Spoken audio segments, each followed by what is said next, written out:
All right, so for those who don't know me, I'm Fernando Magnoli. I am a academic coordinator for Richmond based in São Paulo State. And I'm here tonight to talk to you guys about storytelling, okay? Uh, and the best way to talk about storytelling is by actually sharing something that is personal. So, before we get into that, I would like to give you the agenda for tonight. So, these are the things that we're going to be covering tonight. Okay, so the first one is to understand the process of good storytelling. Then, we're going to talk about providing methods and activities that pique interest for students. Then, we move to improving students' comprehension. And finally, on promoting interference. Okay. Many of the activities that we're going to be done today were not designed for a specific age group, but mostly we work with storytelling with younger children and children. But it will be seen that there are lots of activities that I'm going to show you that can be used basically with any age group, and I believe it can be very useful for your classes. Okay. So, good evening again. Thanks for being here. We have 28 people attending the seminar as of now. More people will be coming at some time later on, and they are welcome to join us anytime. Okay. All right. So, storytelling. I think I should start talking about storytelling with my first experience with storytelling. Ever since I was a little kid, I was fascinated by books. The touch of the pages, the feel of the book in my hands, and the ability to handle it made me very curious. And although I did not yet read, I was able to tell by pictures that there was a sequence that made sense, and then a story could be told. And ever since then, I have been working with storytelling with my classes at any age group because it's very effective in my opinion. Okay. Now, as spectators, do you guys enjoy listening to stories? Can you write on the chat there?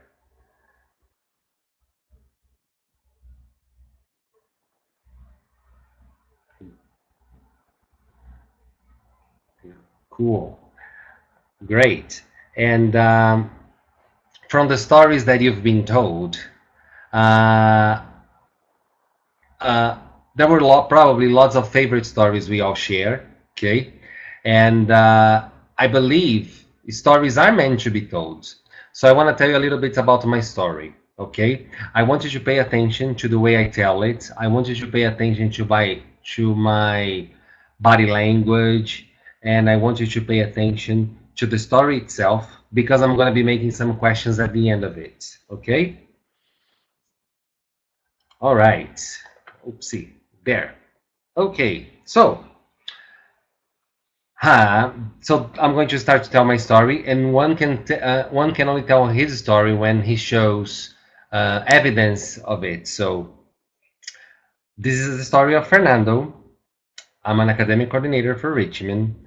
I'm married to Erica, and I have two kids. They're called Luigi and Lara.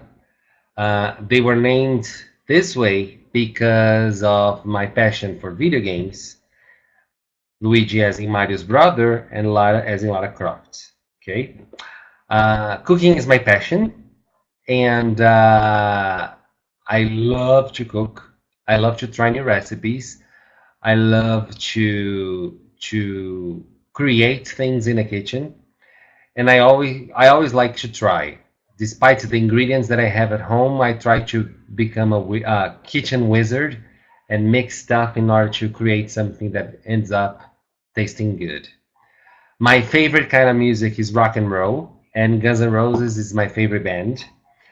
My favorite sport is soccer, and Corinthians is my favorite soccer team. I am a very organized person.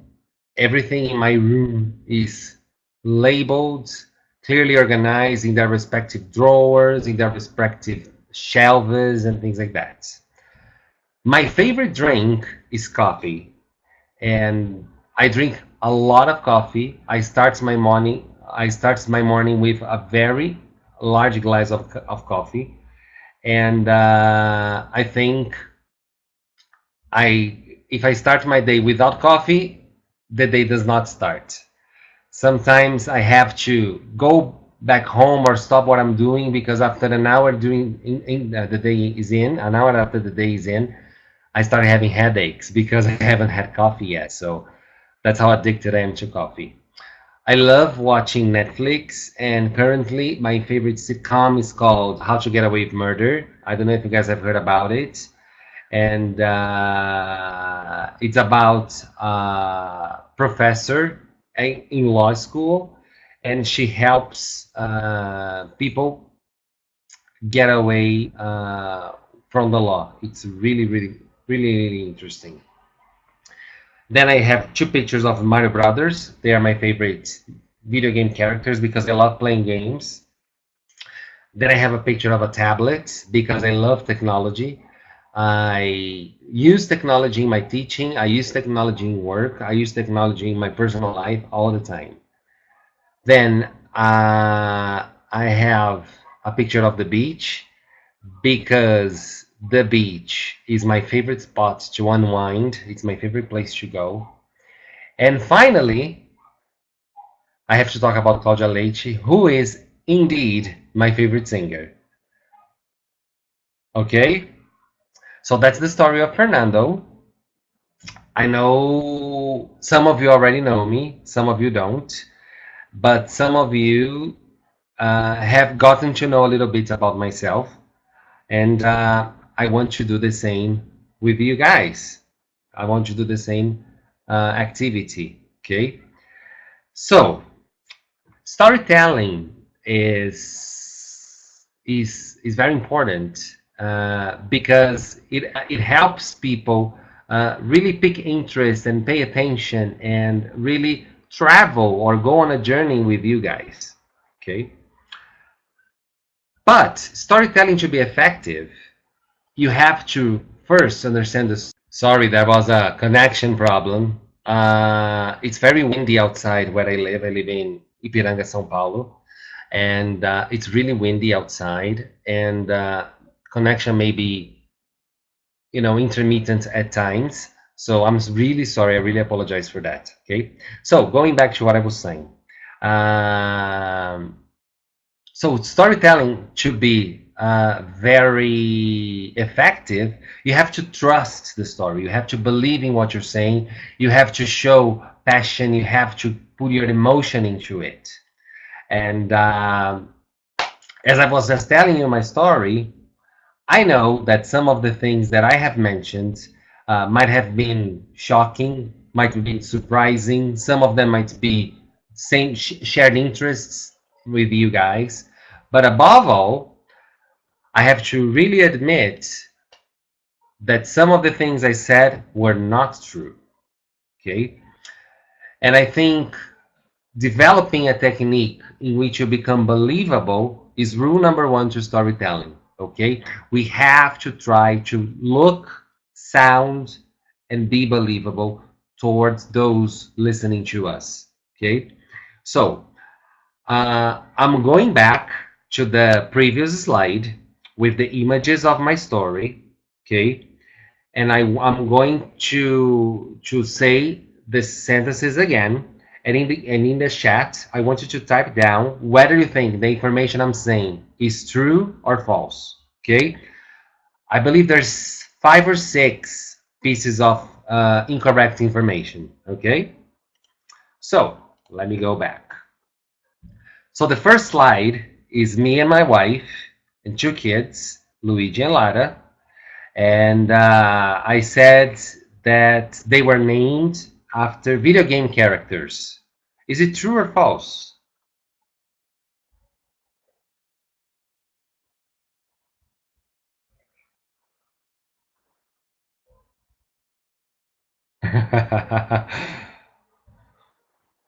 Angela. Angela says it's false. You know what, Angela? That's absolutely correct.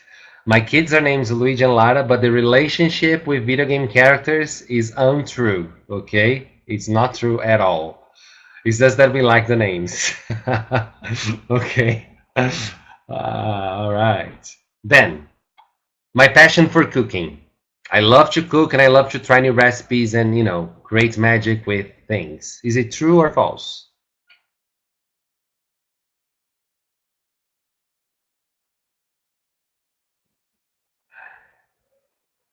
It is absolutely true.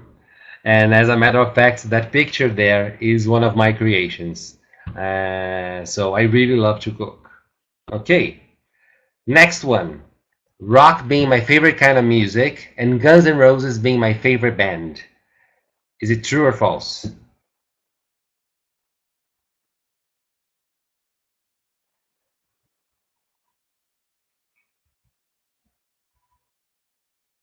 Okay, it is absolutely false.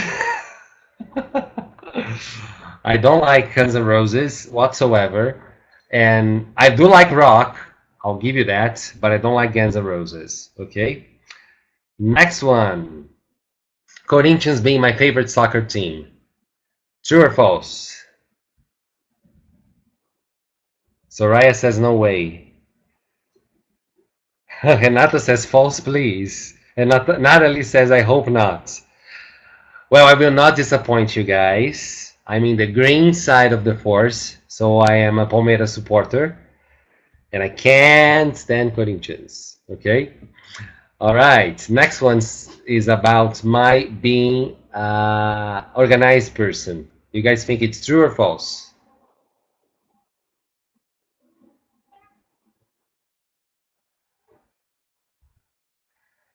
All right. Well,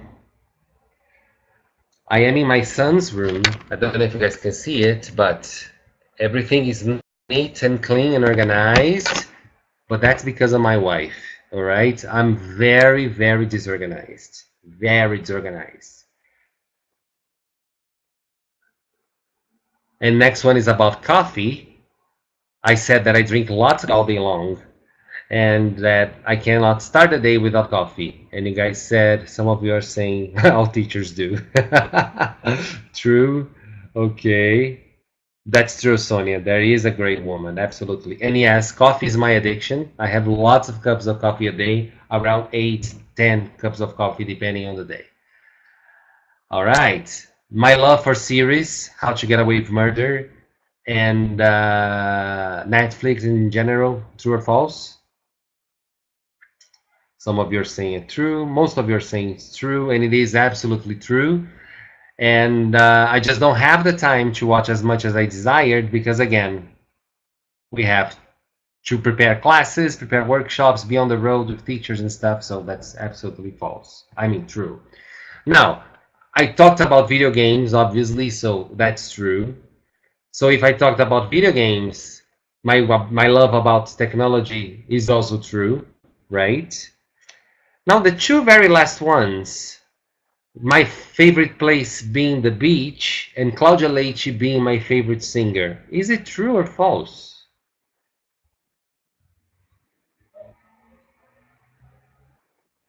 So, beach true, true and false, beach true, Claudia Leite false, both false. Yes, Fernanda, both are false. Okay. I actually prefer the mountains and I love being in cold weather. Okay, so both things are false. Now, thanks for participating. I just wanted to do this activity because storytelling also to be effective. Sometimes, especially when we want to contextualize things in a classroom, we should try to bring our personal experience and our personal likes and dislikes and things like that to help students understand context and also to help students relate to what you're telling them. All right, it is important to share. Sharing is a very important part of the process. Because if we want our students to produce, if we want our students to open up, and if we want our students to be participating, but to be participative of the activities, we need to give them something to work on. It's like the law of give and take. I'll give you some, you give me some. I'll tell you a little bit about myself, you tell me a little bit about yourself. I need to open up a little bit, okay? And despite the fact that students say that stories are for children, stories are for kids, I actually think stories are ageless. They are appropriate for anyone at any age. And that's because we listen to stories every day. We listen to stories every day and all the time. Okay, we just don't notice it. When you're on your WhatsApp and are talking to your friends, you're listening to a story. When your mother calls you to check if you have taken your umbrella when you left home, she's asking you about your day and you're telling her a story. When your kids get home from school and tell whatever happened during their day at school, they're telling you a story. The news is just a show for storytelling. Blogs are shows for storytelling. Instagram is a visual storytelling device. Everything we say, everything we do, everything surrounding us tells us a story. Okay? If I just look around here, I can tell you a story just by getting objects. So, for example, this here, I am in the office / my kids' room. This is a set of crayons. They are made of wood. There's a crayon there. I don't know if you guys can see it. But just by getting these objects, I can tell you the story of when I got them. I went to Embu das Artes, I guess, and that's where I bought those things. And I can tell you the story about this picture. This is my son when he was 11 months old. No, sorry, when he was 1 month old.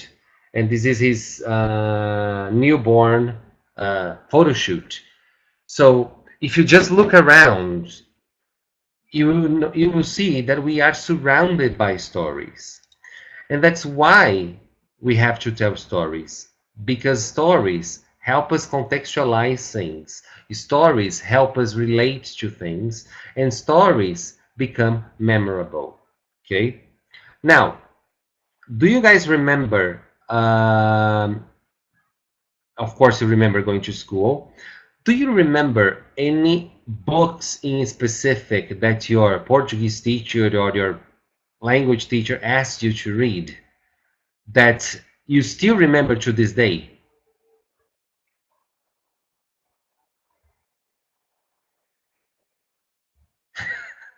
A Ilha Perdida. All right. I have read that one too. I do remember that one. O Grande Mentecapto, Capitães de Areia, The Ones Assigned for Vestibular, Treasure Island Once, Dom Casmurro. Yes, I have read that one as well.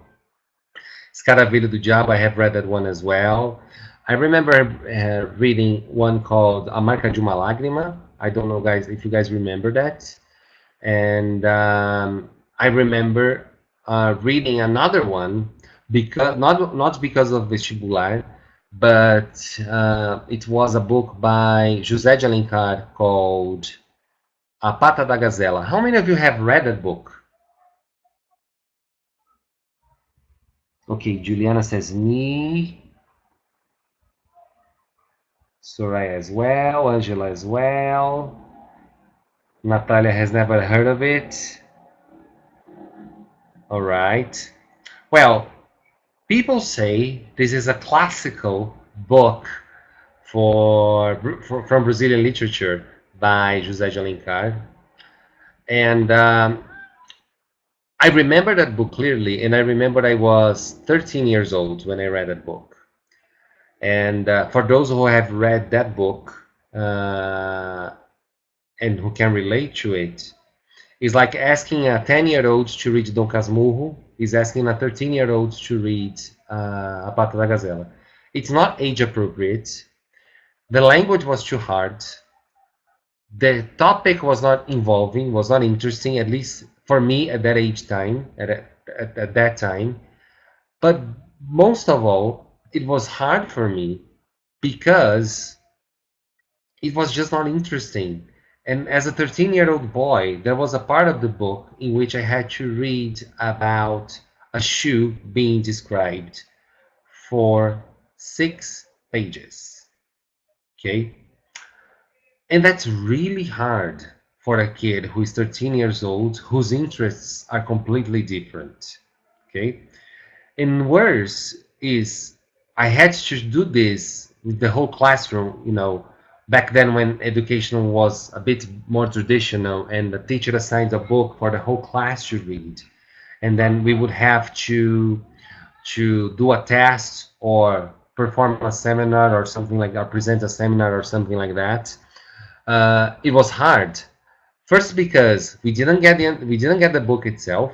The language was too hard. The topic was inappropriate for our age group, and believe me, it was hard to follow up because we just didn't want to follow up.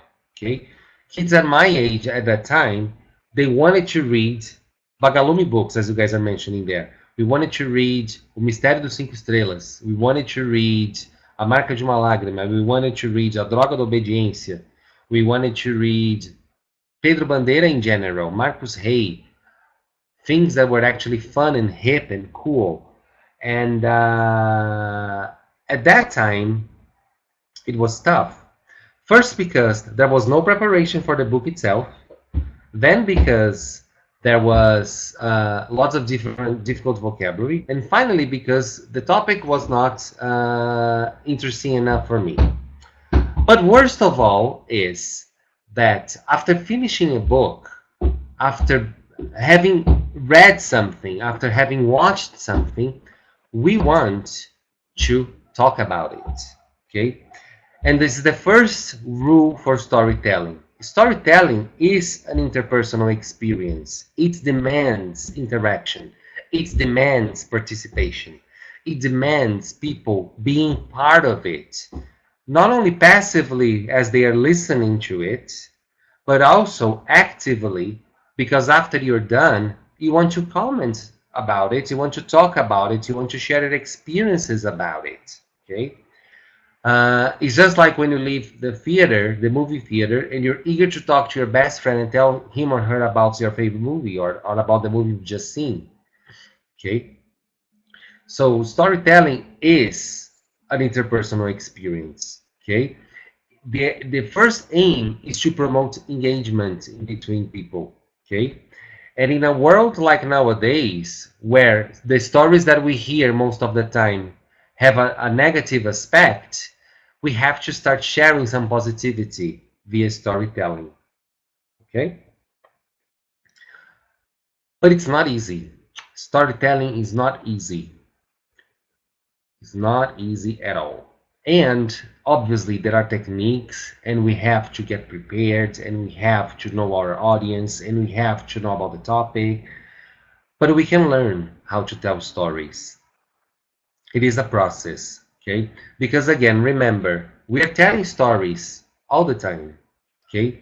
And despite the fact that sometimes they may not be true, we tell the stories all the time, okay?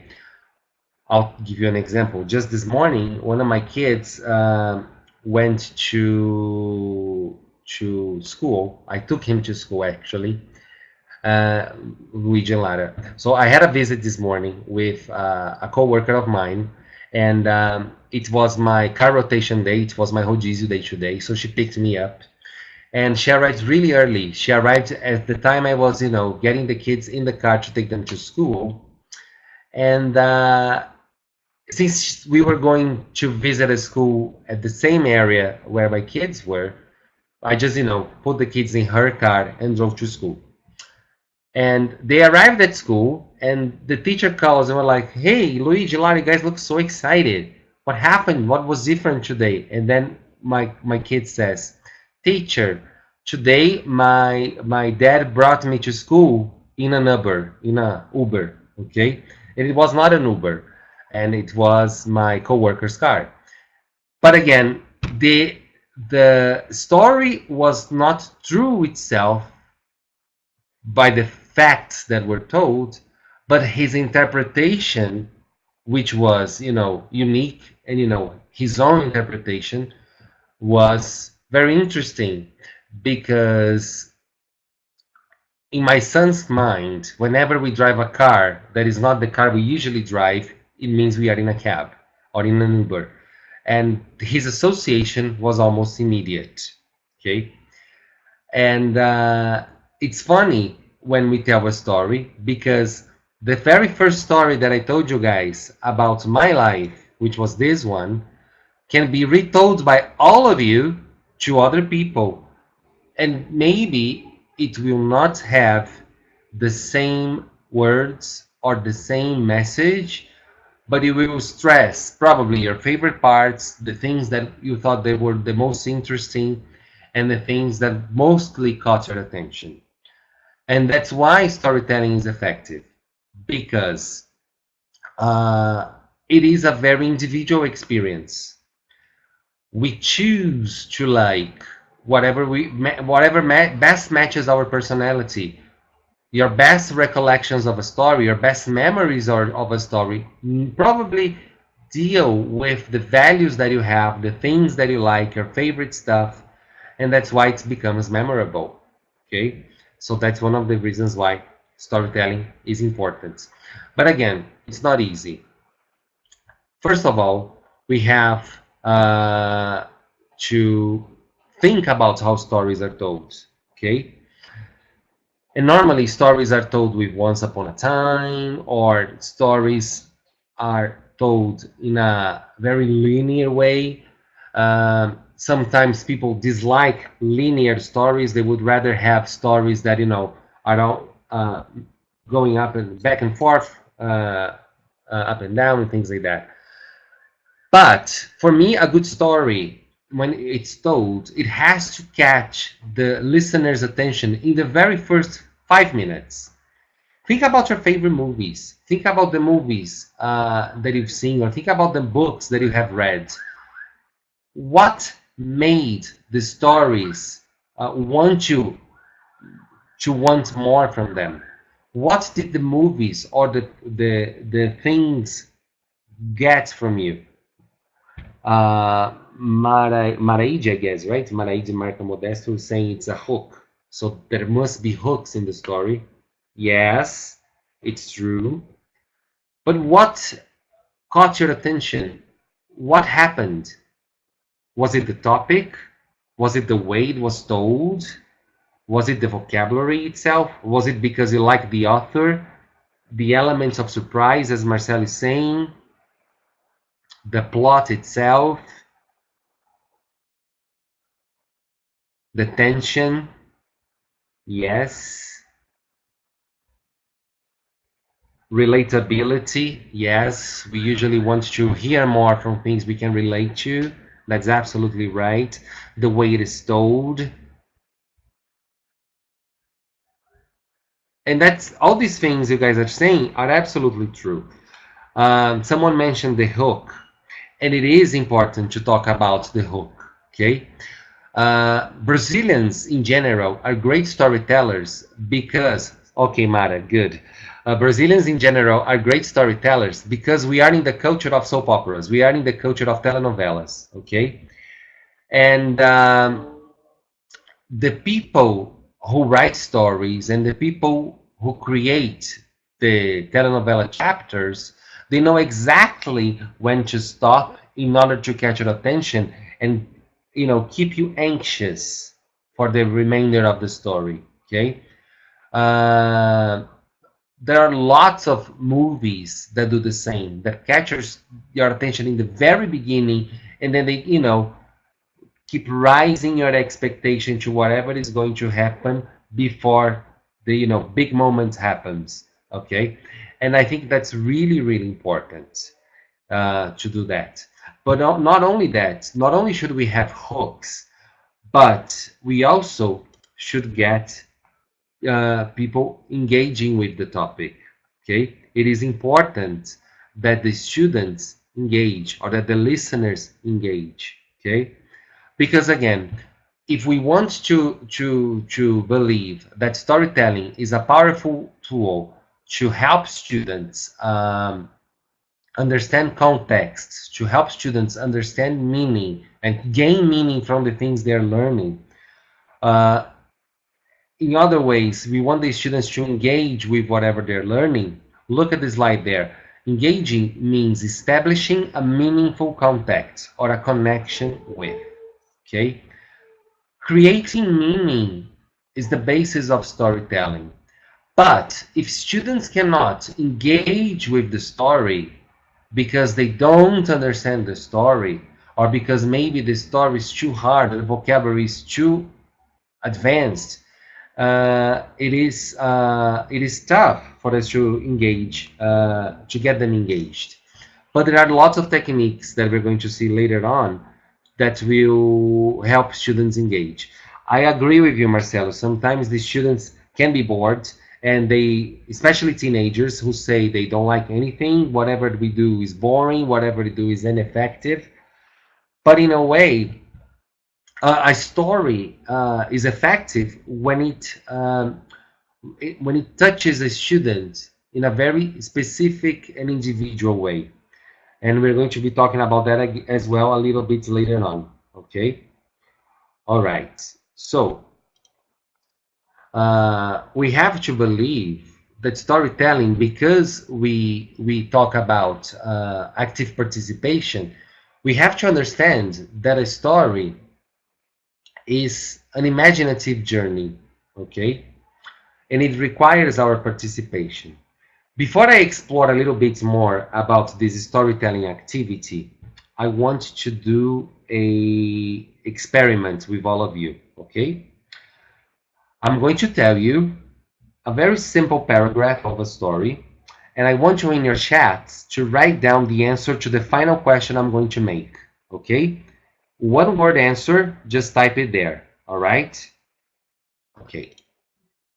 So, I was driving from Alphaville to São Paulo this morning, and I was faced with chaotic traffic as I merged into Marginal dos Pinheiros. I was driving through Marginal dos Pinheiros, and for those who are not from São Paulo, it's one of the main roads here.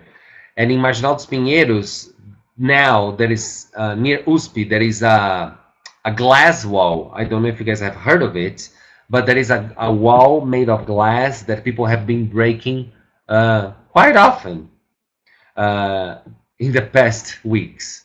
Anyway, I was just driving by there to go to lunch. And then just as I approached Avenida Rebouças, I merged onto Avenida Rebouças, and past Shopping Eldorado, there was this flower shop on the corner. And it's funny because when you're driving, you really can't pay attention to things around you.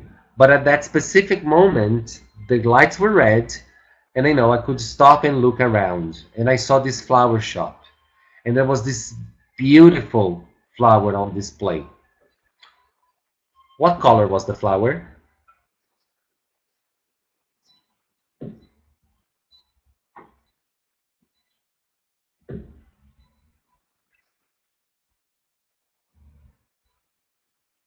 Lots of different colors. Red, blue, no clue, yellow, gray, pink.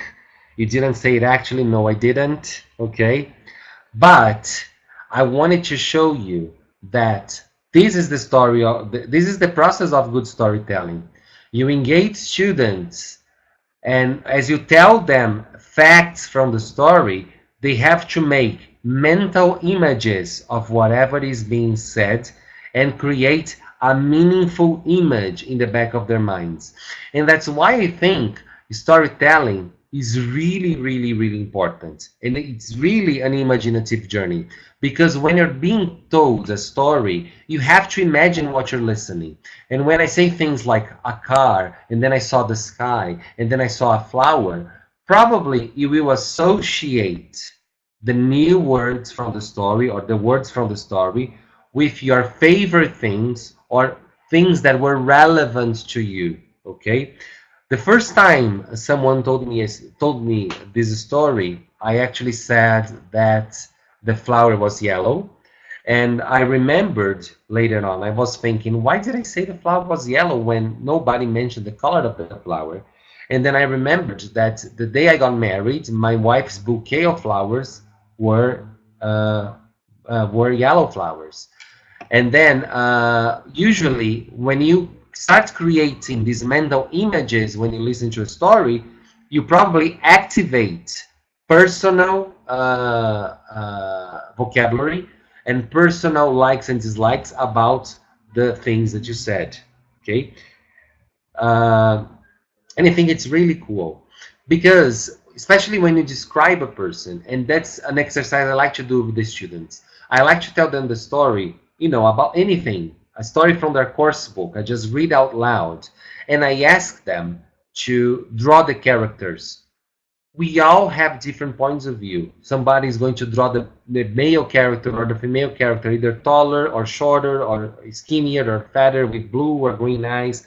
Despite the fact that you mentioned the descriptions or not, we will create images in our minds. Okay? It's like, for example, I say a word and you guys write down whatever comes to your mind. Okay? For example, chocolate.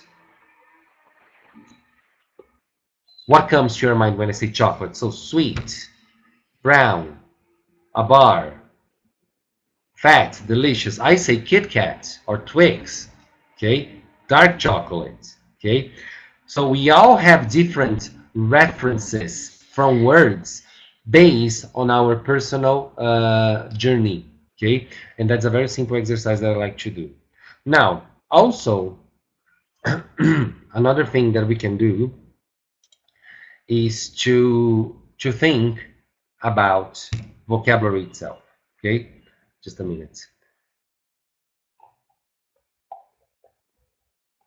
I'm sorry.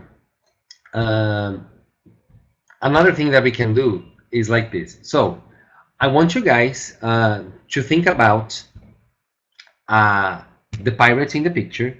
Okay, I'm going to tell you a story, all right, about pirates. Okay, now I want you, this is like what I like to do with my students. Okay, so whenever I tell them I'm going to tell them a story about a specific topic, okay, I like to tell them to do an activity, a pre-activity about the topic of the story. And this is how I do it. I ask them to get a piece of paper. I ask them to get the piece of paper and fold it 3 times. Okay, like this, and then like this, and then like this. Okay.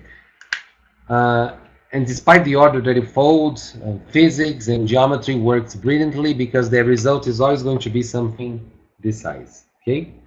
Then I ask the students to get the piece of paper that they folded 3 times, and I ask them to unfold it to the original size, and then they will have a bingo card with 8 spots. Okay.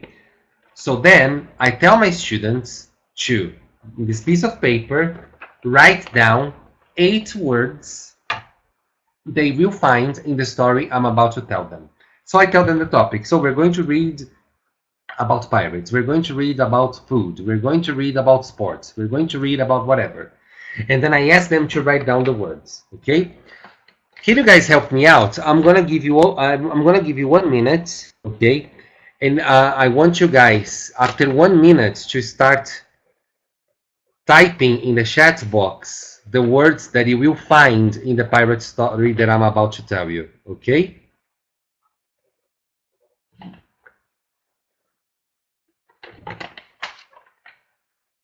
I'm writing down my words as well.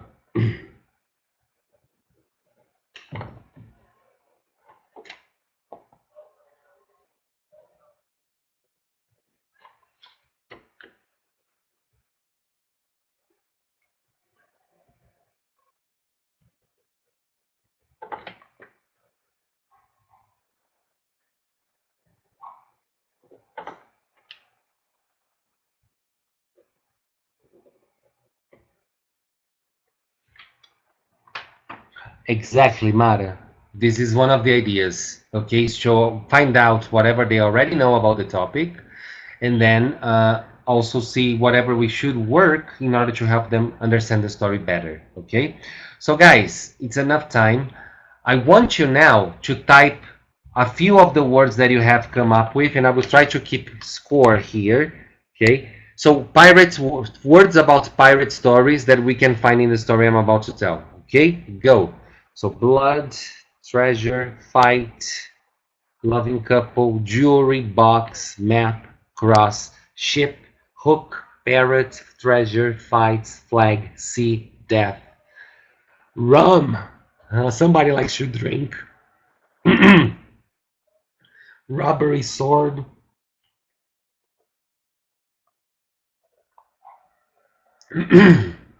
Great. All great words, guys. I think we're on the same page. But let me show you what I like to do, okay? So, these are my words. I don't know if you can see it. But the first one says pirate, because obviously if you're going to read a story without the word pirate, it's not a pirate story after all, right? So what you're going to do is, you're going to ask each student to read a word from their list, and if the students have the same words, they will cross it out. So for example, there is one there that Glacy wrote that says ocean. And ocean was one of my words, so I will cross out from my activity, okay? But then the first student to get all the words crossed out wins, okay? Now look, I'm going to say the words that I had. It's probably most of the ones that you had. Look, I had pirate, I had ship, I had ocean, and then I had gold. Now, I'm going to stop right there. When you have something that can really relate to more synonyms, so for example, gold, treasure, treasure chest, jewelry, diamonds, coins, and things like that, you will allow synonyms to be also crossed out, okay? Just to make the game more fun and to actually help students understand about synonyms, okay? But look at that. And then I had sword. So for example, sword and maybe cannon and gun and revolver and pistol or whatever. And I had parrot because all pirates carry parrots and stuff like that. Okay. Now, that's a great thing. And what I really love about this exercise is that every teacher I do this exercise with, they act exactly as their students do. Okay. If I look back on the chat, the words that you guys have mentioned are great, are fight. So fight is a noun or a verb. But look, sword is a noun, treasure is a noun, ocean is a noun, shark is a noun, sea is a noun, treasure is a noun, map, ship, hook, parrot, flag, and platform, all nouns. And then if I keep scrolling up, 95% of the words you guys have mentioned are nouns. And that's exactly what gets the students to dislike storytelling and reading, is because when they think about words they probably will find in the story, they just think about the nouns itself. And a story can only be told when a noun does something, so a verb. When a noun is something, is an adjective. Because again, remember the flower exercise. I didn't tell you the flower was a specific color and you guys had to imagine it. For the story to be accurate and you know, really interesting for the students, they have to imagine whatever they're listening to with mental images. So I gotta teach students adjectives in order to understand the details of the words in the story and to actually see the story with more detail and with more depth. Okay, and finally, we have to teach them about adverbs because, for example, we're going to talk about a pirate. So the pirate is walking down the beach. So probably from the list that you guys have mentioned, pirate would be there, beach would be there, but walk down would not. Okay, or the pirate is walking down the beach fast. Fast is an adverb. It's not there as well. Okay, so that's something that I like to do with the students. After I do this first exercise and they come up with all the nouns and you put them on the board and they keep that in their lists that they have written down in the bingo cards, you can divide the class into different groups of students. So one group will write adjectives related to those nouns. Another group will write verbs related to those nouns, and a third group will write adverbs related to those nouns or to those verbs. Okay, the idea is that we're going to create an atmosphere that will get students to think a little bit outside the box. Okay, and actually think about how words connect with one another, and probably elicit most of the words that will appear in the story that they will read later on. So then what happens is when they actually get to read the story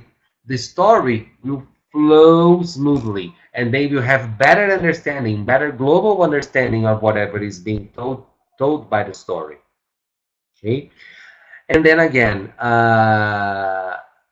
we can even, divide students into different groups and have group one that was, dealing with the verbs reads the first paragraph, and then the group two that was dealing with adverbs reads the second paragraph, and then we can build comprehension together. Okay, that's one of the things that I like to do.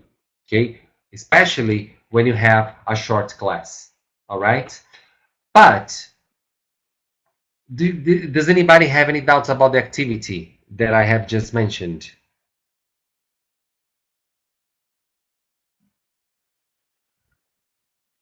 Just to make sure we're following, okay?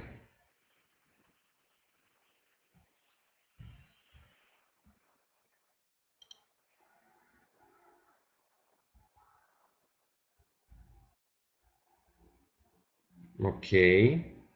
I think everybody's right, is all right. Well, uh, let's move on.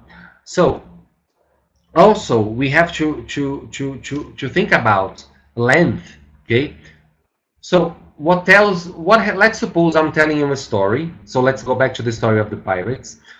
What if my story was too short? What would happen to students? What do you think their reaction would be?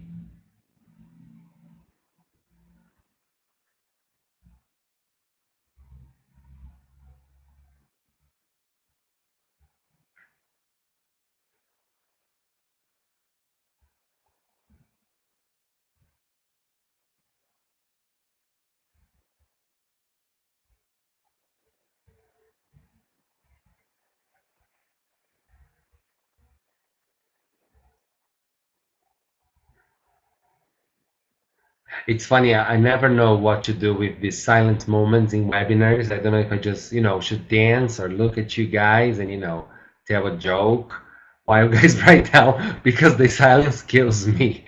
Especially, I live in a house with two kids. It's silence outside, so I'm also wondering what's going on in there. So there will be lots of stories when I get back. But I don't see any replies yet about what you guys think happens when the story we tell is way too short. Okay? Anybody?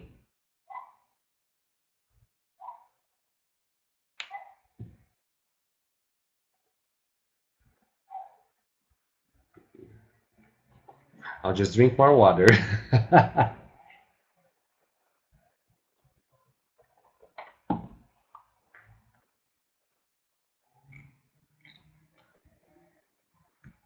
For the younger learners, a short story is efficient. No idea how. Their attention span isn't the longest, especially if they're younger learners. Okay. Some of you agree with it. Okay. Well, it depends on the age group. I think that's the biggest part. And also it depends on the reaction of the story itself. We know that when a story is effective, people want to listen, people will hang in there, and wait until, may have it develop. But I think this is a difficult ground, because in my opinion is, if the story is way too short and the students were enjoying it, they can feel a little bit frustrated because it is too quick and the moment was great. If the story is too long, the students might find it boring because they can't keep up with the pace. So it depends on how you deal with it. Okay. Now, it depends on the age group as well, the techniques that you use, and depends on your goal as well. One of the things that I like to do, especially with kids, is story building. I like to tell them stories, and I like to interfere all the time by asking questions to make sure that they are kept interested. Okay, so for example, I'm gonna look at the list of attendees now, and then I'm gonna make some questions. So for example, I was, going to tell the story about a princess, right? Kenya. I was going to tell the story about a princess. Kenya, what was her name? And then she answers. And then I keep going. And the story about this princess is not a regular story because this princess lives in a Regis, where does she live? I keep asking the students to interfere in the story, okay? Which is a good thing because it will help students participate, and also it will help students focus, especially younger kids. Why is that? First, again, because storytelling is an interpersonal experience. Second, because students want to be heard, they want to be part of the story, they want to give their opinion, and they want their friends to share whatever they're listening. So it's really cool if we have students interfere in the classroom. Now, from the participants in this course, how many of you teach kids from 3 to 10 years old?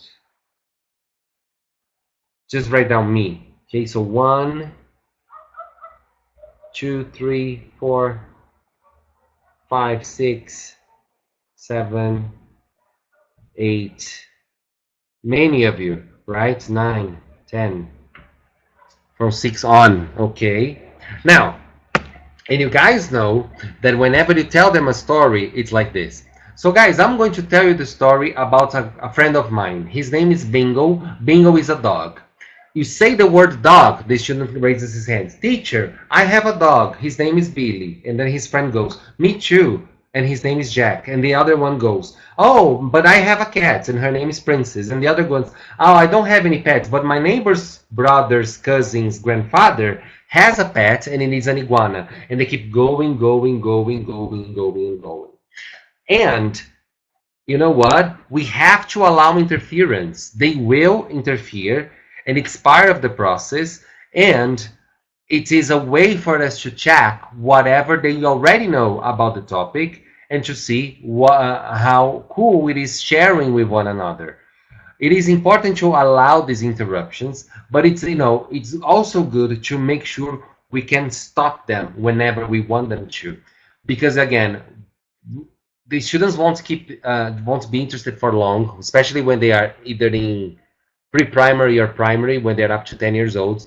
Their attention span is very short, so we have to keep varying the style of telling the story every 5 minutes. Okay, so it's true, right? And Renata says, I have taught kids it's exactly this way. Yes, it's absolutely that way. Anyway, so that's a good thing. Now, another thing we can do, especially with stories, it depends on the goal, okay? So, for example, I can tell a story and then I can ask the students to interfere by saying things that I asked them about the story. Or at the same time as I'm telling the story, I can ask them to draw whatever catches their attention. And then I'm dealing with maybe vocabulary, maybe favorites, or things like that. Another thing we can do with storytelling is this, okay? I don't know if you guys have heard of this, but in YouTube, there is a lot of stories that only use sound effects, and we do the opposite. I mean, the backwards process, okay? So let me share you a little bit of this.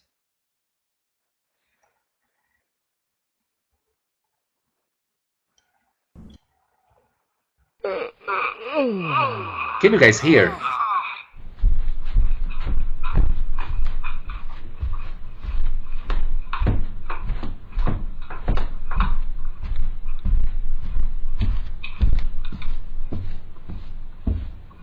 There's no image, don't worry. You have to just listen, okay? It's a listening activity.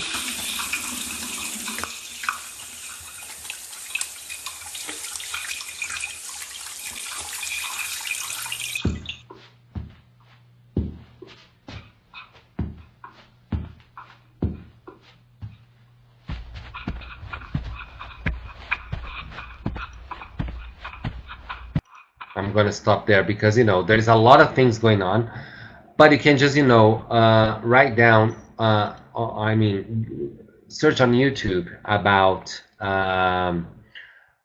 visual stories or audio stories. They just have the sounds, the sequence of sounds about billions of topics there. And then we can get the students to recreate the story. So in this case, I want the students, you know, to say the words, to use proper vocabulary, to use proper grammar, or to use, you know, that imagination to create a story. This can be an individual process, this can be a group process, it can be done via writing, it can be done via speaking. The students can record a video about the story, recreating the steps of what the story was about. There's lots of ways and lots of things that we can do in the classroom. So that's another idea that I wanted to share with you guys, which is the audio activity. Okay. Another thing is, especially with kids, to work with total physical response. Okay. Total physical response is a method of teaching language using physical movement to react to verbal input in order to reduce students' inhibitions and lower their affective filter, to lower stress. Okay. In other words, it's to use your body to perform or to create language. Okay. So the idea is, this is a game that I like to do. Have you guys heard about the story? Probably you have. The Three Little Piglets, or the Three Little Pigs. Yes, right? So let's suppose every time I'm going to give you some comments. Okay. Oh, that's okay, Carol. Write me later on. Okay, thanks. To keep the students focused. Okay. So, for example, every time you hear the word pig, you're going to stand up. Every time you hear the word blow, as in blow, you're going to clap. Every time you hear the word wolf, you jump. Okay.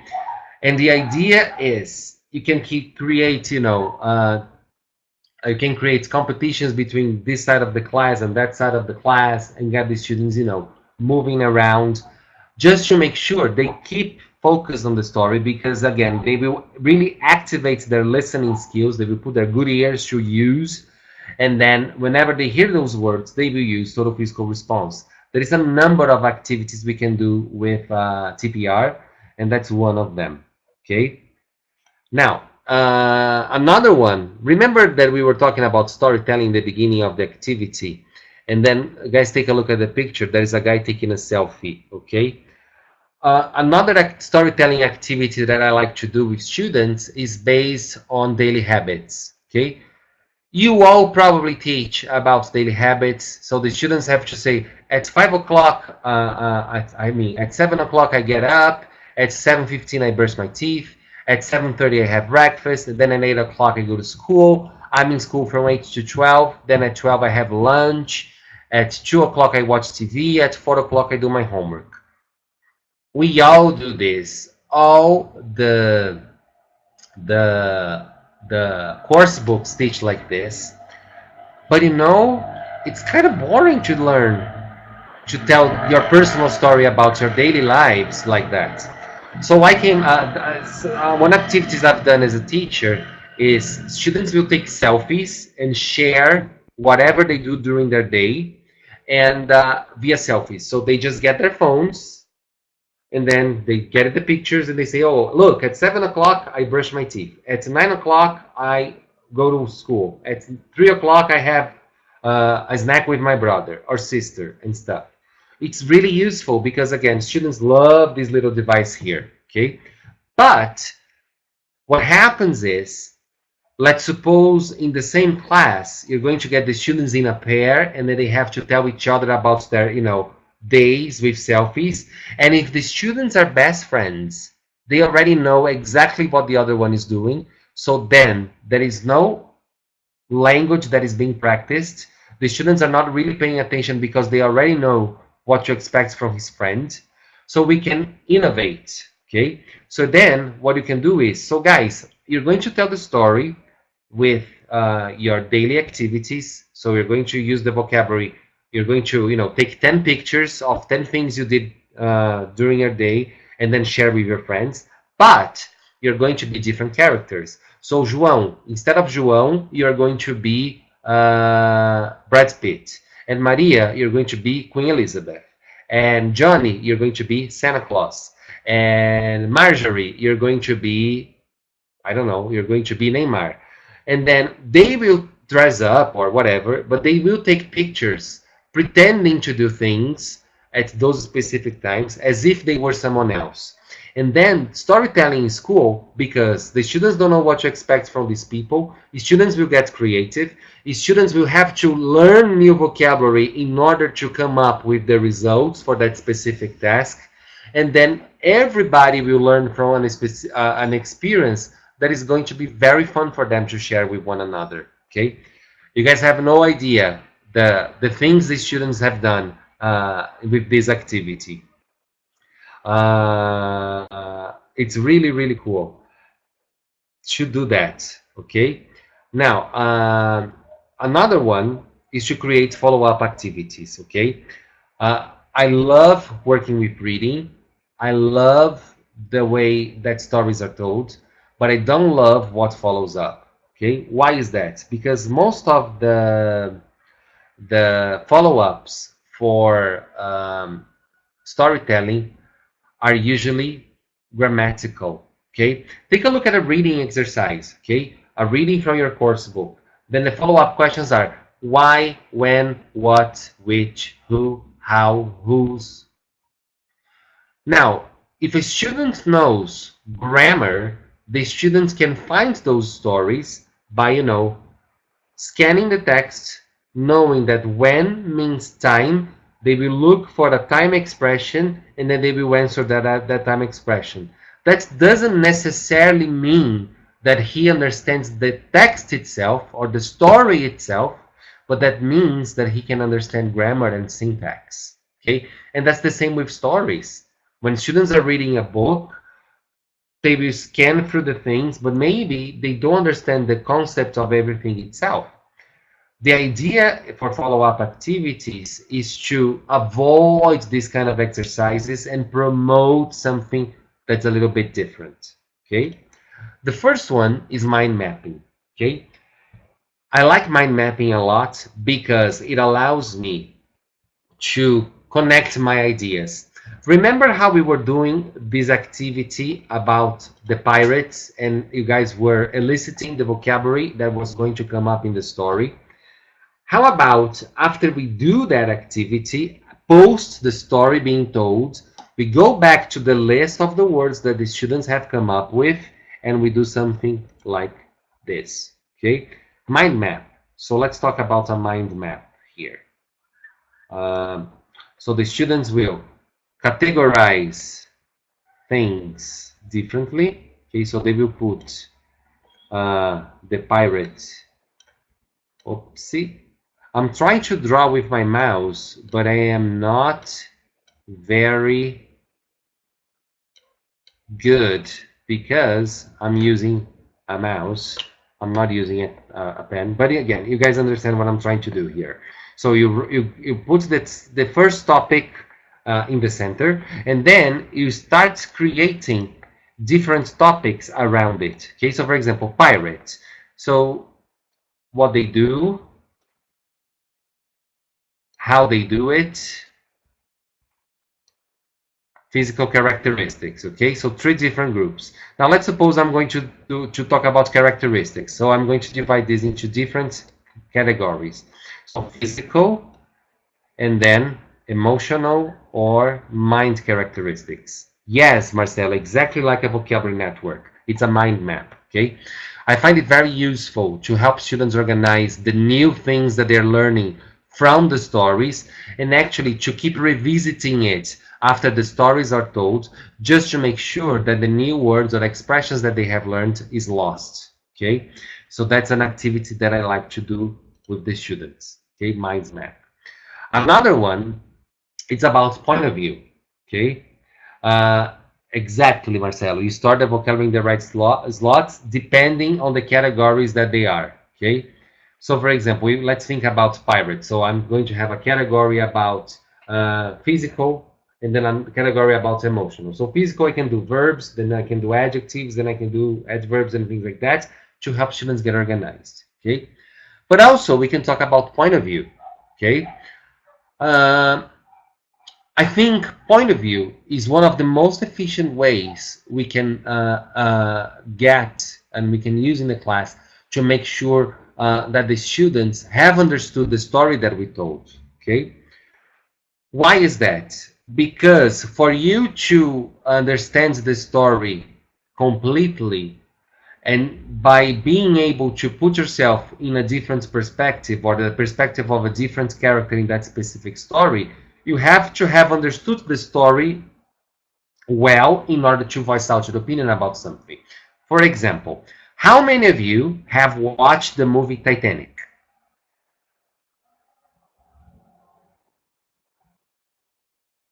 I believe all of you, right? I hope. It's a classic. Okay. Now, according to the facts that the movie shows, who was responsible for the sinking of the ship? The iceberg. The watcher, the captain, the creators of the ship. Ooh, discussion. Okay. The rich guy. Which rich guy, Juliana? You mean Rose's husband? You mean Kate Winslet's husband? Oh, Carl, yes. Okay, Leonardo DiCaprio was guilty. Okay. Now, think about that. Um, in my opinion, are you talking about the guy who built the boat, the engineer, Juliana? I'm sorry, guys. Can you guys hear me again? Thanks, I'm back. This one really hurt this time. The connection went down, but now I'm back. Okay, let me just adjust the thing here. Can you guys still hear me now?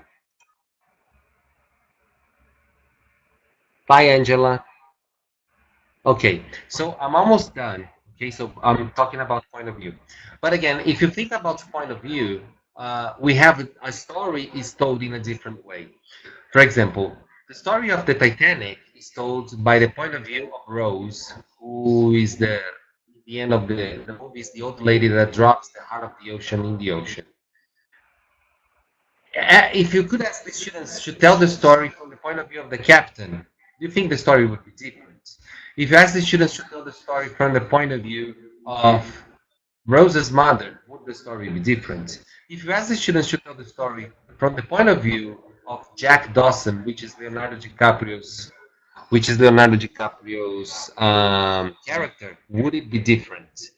So what I'm saying is the stories are different when they are told in different perspectives.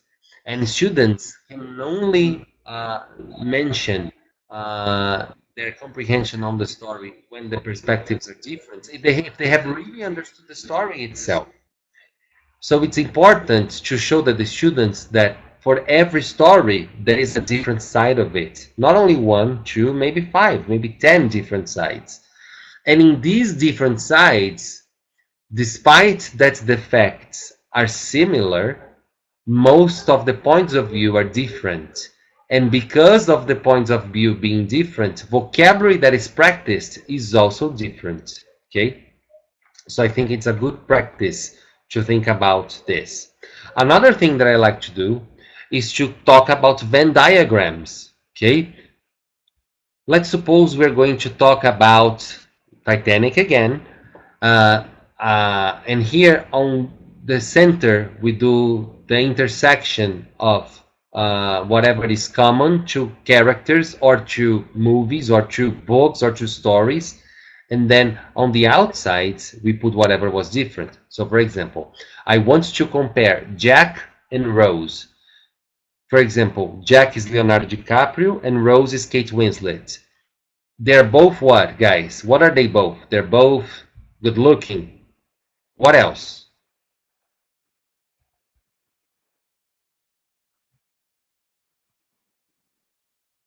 They're both in love. Yeah, they're both passionate. They're both main characters. They're both adventurous. They're both young. Great. Awesome. What about differences between Rose and Jack? So Rose is a woman and Jack is a man. She's rich and he's poor. She's British and he's American. You know, there's lots of different things. And again, I'm not picking on when, which, what, why, who, or how. I'm picking on the student's general comprehension of the thing itself. And what is another thing that is great about an exercise of like this is that there is no right or wrong. The students can, show their points of view. And, again, a point of view is very personal. So there's no right or wrong. And the students don't feel so frustrated as when they have to answer a multiple choice question based on a story in which there is one correct answer only, three incorrect answers, sometimes four, and then they can get very frustrated because in their own understanding, that's how the story looked. Not because of the facts, but because of their relationship with the story. Okay? Another thing that I like to do is to do something very personal. So, for example, let the students pick a character from the story that you have told them. If they could write them a postcard, if they could tell them something, what would they say? What would they write them? For example, I would have told Rose that there was enough room for Jack and her on that board, that Jack didn't have to die because of her. You know what I mean? Or, for example, think about the story of Dom Casmurro and think about Bentinho, who is the main male character. If I could write him, I would tell him, you know what, Bentinho? I don't think she cheated on you. I think you are very anal about stuff, and I think you need therapy. You know what I mean? It's an opportunity for students to actually show their relationship with the story by doing something that, again, there is no right or wrong. You ask them to write a postcard about it. Okay, and finally, every story comes up with with a problem, and we can ask the students to come up with a product or with something that is innovative or something that is creative as a solution to the problem. Okay, so lots of people died in the Titanic. If you could have created anything to prevent that from happening, what would you have done? If you could create a product that had saved more people, what would you have done?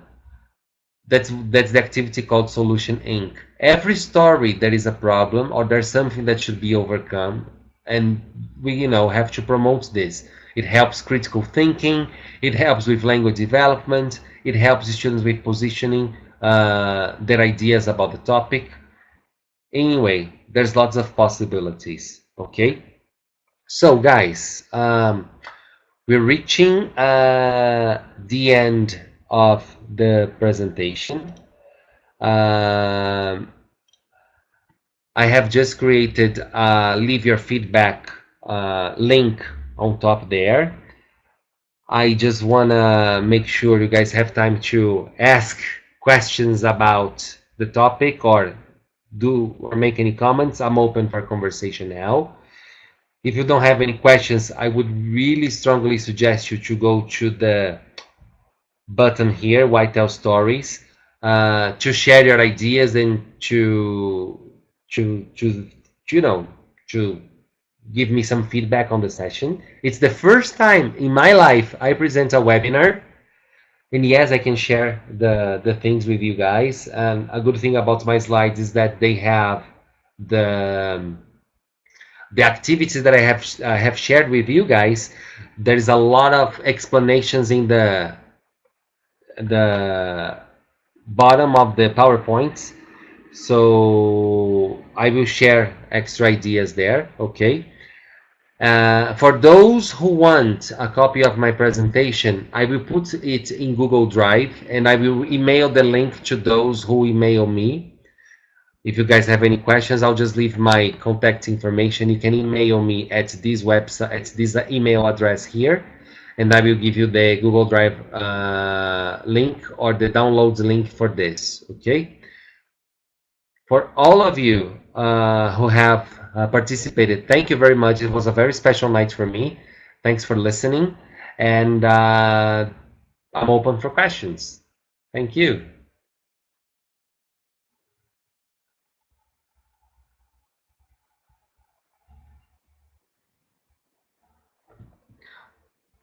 So my email here.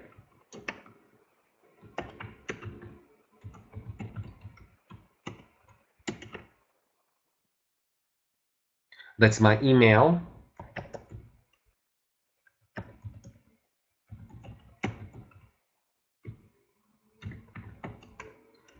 That's my Facebook page.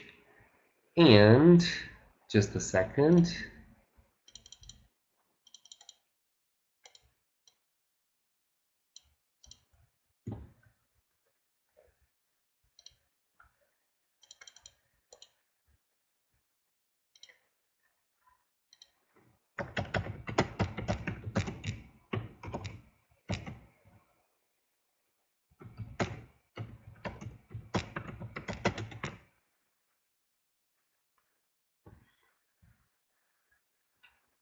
Yes, thank you, Adri. Thank you, Renata. Let me see the questions. What do you consider deficient to English proficiency? Well, I think English proficiency is pretty much about being able to get your message through and being able to tell your story and communicate. Okay, that's my views. Soraya's question: if I have a theoretical material about this topic, you need it for a monography.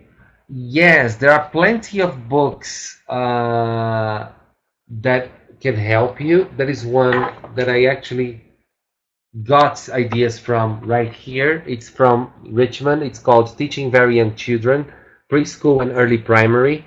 There's lots of hands-on activities here that can help you guys out, which I think is cool. There is another one. Sorry, my stuff is falling down. See, I'm not that organized. I think I have it here.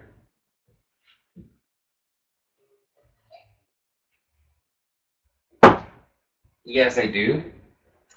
This one also has practical ideas on storytelling and in things in general. It's by Richmond as well. It's called Primary Methodology Handbook. Lots of practical ideas for your classroom. I can, when you get the slides, all the information about the resources I found and the sources of stuff that I used will be there. And there is another one, the final one that I have, that is no longer published. It's by our competitor Oxford, but it's a good book. It's called Teaching with Bear, and it's pretty much about storytelling with puppets, which is really cool. I think you guys can find it online. It's called Teaching with Bear. It does have a lot of cool activities that you guys can take a look at. Okay. So, again, thank you very much for tonight.